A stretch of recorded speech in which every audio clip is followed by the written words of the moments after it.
Yung mga gagamitin natin, EPR, 44K, saka engine oil.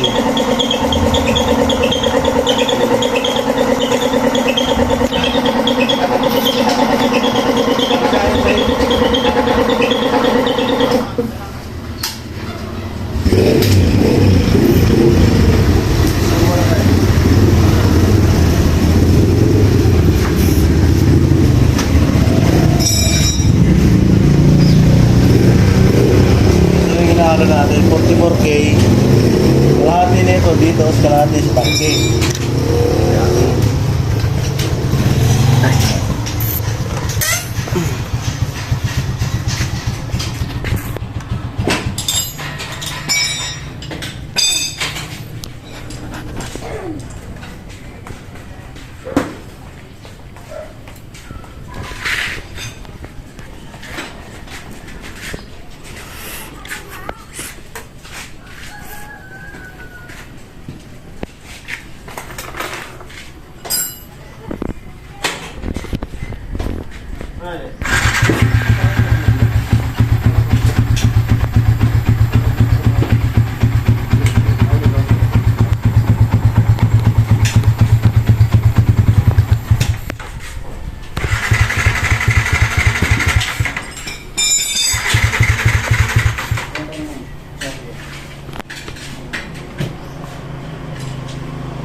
Minutes na banda rin, ito lalagay natin, i-replace natin yung langis, change oil.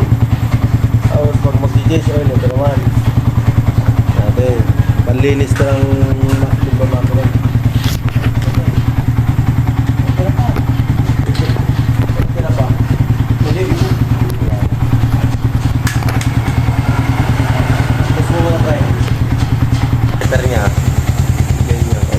Antay lang natin mantara 30 minutes. Ito yung gamit namin pang FI cleaning, Bijimiya.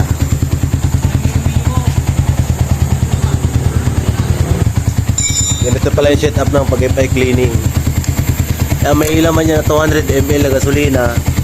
Tapos pupuntahin dito sa injector. Yan. Tapos yung hose galing tangke, nilig ko lang sa tangke para hindi matapon. Ang nililinisan nito ngayon, yung injector, throttle body, pupunta ng makina, lahat ng dumi, bubuga dyan sa tambutso. Naamoy ko na yung buga ng chemical. Yan, bubuta lahat. Nililinisan niya lahat. After na 30 minutes, ito na malalagay natin. EPR, pang-flashing ng buong makina, tapos pandarin ulit tayo 30 minutes. Saan natin i-drain yung langis. After ma-drain yung langis, ito naman halo natin sa langis para linisin yung valvula, combustion chamber. Yan. Ito yung mga chemical na ginamit. Yan. Sa mga gusto pa full PMS dyan, dito lang sa Calpito Motor Shop. 1.5 full PMS. Huling natin natin total body and intake cleaner. Ito natin lalagay sa total body para malinis. Ilang buga lang.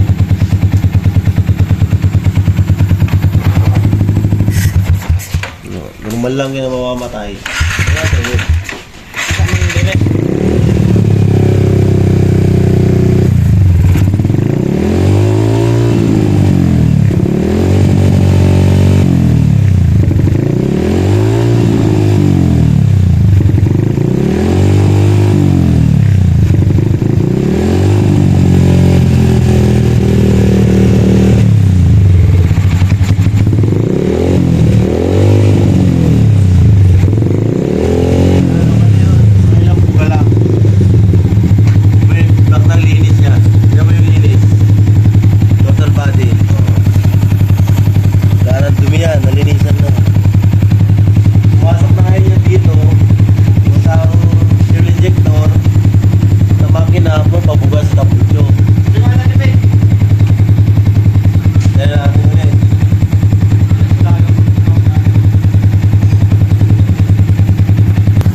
Sunod natin nalagay EPR. Pang-reflash sa... Pang-reflash sa langis. Laro-laro mo lang nila. Kalimutan niya. Ganun yun.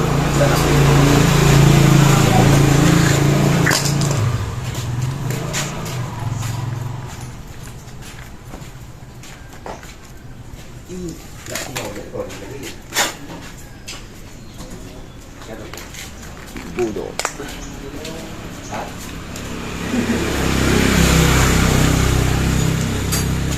Ano natin ito lahat bago natin i-drain yung langis. Tapos pandan ulit natin 10 minutes.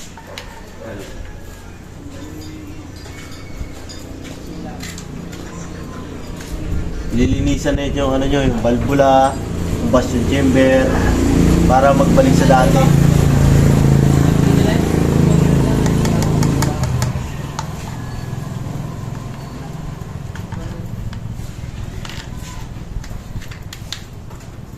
Okay.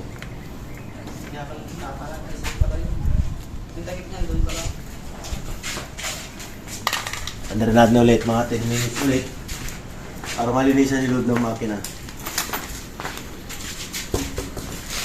Wala naman na tayo mo dito, pre. May tayo, friend. Kaya ulit, mga 10 minutes.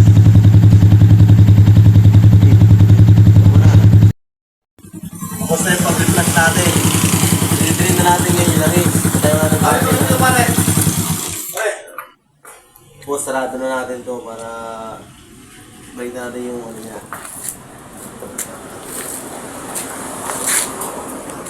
Wala tayo dito ng clip.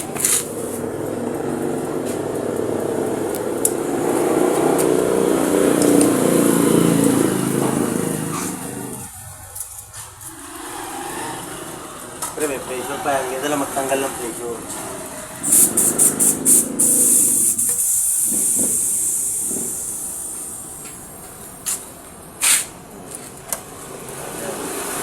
Didrin na lang natin langis. Papadrin natin sa kanya. Tignan natin gano'ng kaitim. Drin mo langis. Yan. Tignan natin kung gano'ng kaitim yung langis.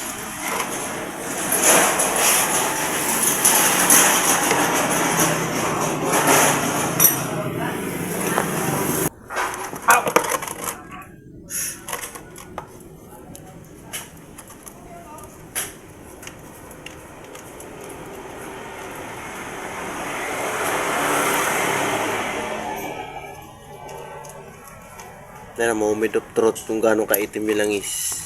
Oh? Kunangot ng best. Maitim. Kasi nalinis niya yung mga carbon sa may piston, valvula, at yan. Kasi ba rin yung amoy chemical. Dali lang natin. Tapos, salin tayo ng langis gamit natin shell. Tapos halo natin to. 50 ml. Para good yung performance ng loob ng makina. Para hindi umitim.